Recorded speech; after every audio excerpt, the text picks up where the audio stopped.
Cricket ಜಗತ್ತಿನ interesting ಸುದ್ದಿಗಳನ್ನು quick ಆಗಿ ಹೇಳ್ತೇನೆ ಕ್ರಿಕೆಟ್ ರೌಂಡ್ ಅಪ್ ನಲ್ಲಿ. ನಾನು ಶಾಂತಾ. ನೀವು ಸುದ್ದಿಯಾನದ ಸಬ್ಸ್ಕ್ರೈಬರ್ ಆಗೋದಕ್ಕೆ ಮರಿಬೇಡಿ. ಇವತ್ತು ಬೆಂಗಳೂರಿನ ಚಿನ್ನಸ್ವಾಮಿ ಮೈದಾನದಲ್ಲಿ ಆರ್ಸಿಬಿ ಮತ್ತು ಡೆಲ್ಲಿ ಕ್ಯಾಪಿಟಲ್ಸ್ ನಡುವೆ ಬಿಗ್ ಫೈಟ್ ನಡೆಯಲಿದೆ.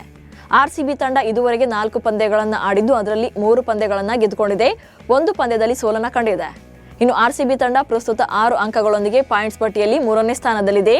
ಡೆಲ್ಲಿ ಕ್ಯಾಪಿಟಲ್ಸ್ ತಂಡ ಇಲ್ಲಿಯವರೆಗೆ 3 ಪಂದ್ಯಗಳನ್ನು ಆಡಿದ್ದಾರೆ, 3 ಪಂದ್ಯಗಳನ್ನು ಗೆದ್ದುಕೊಂಡಿದ್ದಾರೆ. ಹೀಗಾಗಿ ಪಾಯಿಂಟ್ಸ್ ಪಟ್ಟಿಯಲ್ಲಿ 2ನೇ ಸ್ಥಾನದಲ್ಲಿದ್ದು ಯಾರು ಗೆಲ್ತಾರೆ ಅನ್ನೋದು ಕುತೂಹಲ ಮೂಡಿಸಿದೆ.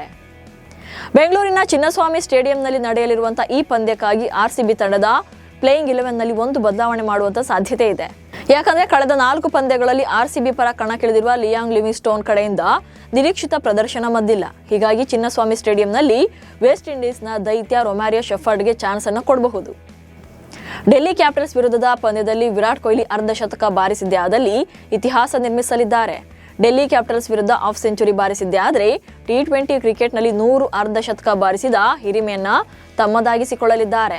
ಈ ಮೂಲಕ ಈ ಸಾಧನೆ ಮಾಡಿದ ಮೊದಲ ಭಾರತೀಯ ಆಟಗಾರ ಎಂಬ ಹೆಗ್ಗಳಿಕೆಗೆ ಪಾತ್ರರಾಗಲಿದ್ದಾರೆ. ಭರ್ಜರಿ ಫಾರ್ಮ್ನಲ್ಲಿರುವಂತಹ ಸಾಯಿ ಸುದರ್ಶನ್ ಅವರ ಅರ್ಧಶತಕದ ನಂತರ ಪ್ರಸಿದ್ಧ ಕೃಷ್ಣ ಮತ್ತು ಇತರ ಬೌಲರ್ಗಳ ಅದ್ಭುತ ಪ್ರದರ್ಶನದ ನೆರವಿನಿಂದಾಗಿ ಗುಜರಾತ್ ಟೈಟಾನ್ಸ್ ತಂಡ ರಾಜಸ್ಥಾನ ರಾಯಲ್ಸ್ ಅನ್ನು 58 ರನ್ಗಳಿಂದ ಸೋಲಿಸಿದೆ. ಈ ಮೂಲಕ ಪಾಯಿಂಟ್ಸ್ ಟೇಬಲ್ನಲ್ಲಿ ಗುಜರಾತ್ ತಂಡ ಮೊದಲ ಸ್ಥಾನಕ್ಕೇರಿದೆ. 3ನೇ ಪಂದ್ಯದ ಬೆನ್ನಲ್ಲೇ ರಾಜಸ್ಥಾನ ರಾಯಲ್ಸ್ ತಂಡದ ಆಟಗಾರರಿಗೆ BCCI ದಂಡ ವಿಧಿಸಿದೆ. ಅಹಮದಾಬಾದ್ನ ನರೇಂದ್ರ ಮೋದಿ ಸ್ಟೇಡಿಯಂನಲ್ಲಿ ನಡೆದಂತ ಗುಜರಾತ್ ಟೈಟಾನ್ಸ್ ವಿರುದ್ಧದ ಈ ಪಂದ್ಯದಲ್ಲಿ ನಿಗದಿತ ಸಮಯದೊಳಗೆ ರಾಜಸ್ಥಾನ ತಂಡ 20 ಓವರ್ಗಳನ್ನು ಕಂಪ್ಲೀಟ್ ಮಾಡಿರಲಿಲ್ಲ. ಹೀಗಾಗಿ RR ತಂಡದ ನಾಯಕ ಸಂಜು ಸ್ಯಾಮ್ಸನ್ಗೆ 24 ಲಕ್ಷ ರೂಪಾಯಿ ದಂಡ ವಿಧಿಸಲಾಗಿದೆ.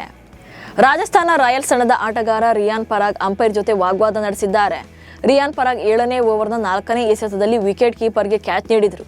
ರಿಯಾನ್ ಚೆಂಡು ಬ್ಯಾಟ್ಗೆ ತಾಗಿಲ್ಲ ಎಂದು ಹೇಳಿದ್ರು. ಆದರೆ ಥರ್ಡ್ ಅಂಪೈರ್ ರಿವ್ಯೂ ನೋಡಿ ಬಾಲ್ ತಾಗಿದೆ, ಮೈದಾನದಿಂದ ಹೊರಹೋಗೋಕೆ ಸೂಚಿಸಿದ್ದಾರೆ.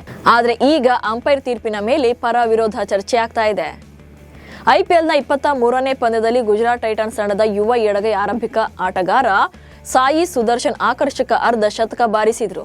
ಗುಜರಾತ್ ಟೈಟಾನ್ಸ್ ಪರ ಆರಂಭಿಕನಾಗಿ ಕಣಕ್ಕಿಳಿದ ಸಾಯಿ ಸುದರ್ಶನ್ 53 ಎಸೆತಗಳಲ್ಲಿ 3 ಸಿಕ್ಸ್ ಹಾಗೆ 8 ಫೋರ್ಗಳೊಂದಿಗೆ 87 ರನ್ ಬಾರಿಸಿದ್ರು. ಈ 87 ರನ್ಗಳೊಂದಿಗೆ IPL ಇತಿಹಾಸದಲ್ಲಿ 30 ಇನ್ನಿಂಗ್ಸ್ಗಳ ಬಳಿಕ ಅತ್ಯಧಿಕ ರನ್ ಕಲೆ ಹಾಕಿದ ಭಾರತೀಯ ಬ್ಯಾಟರ್ ಎಂಬ ಹೆಗ್ಗಳಿಕೆಗೆ ಪಾತ್ರರಾಗಿದ್ದಾರೆ.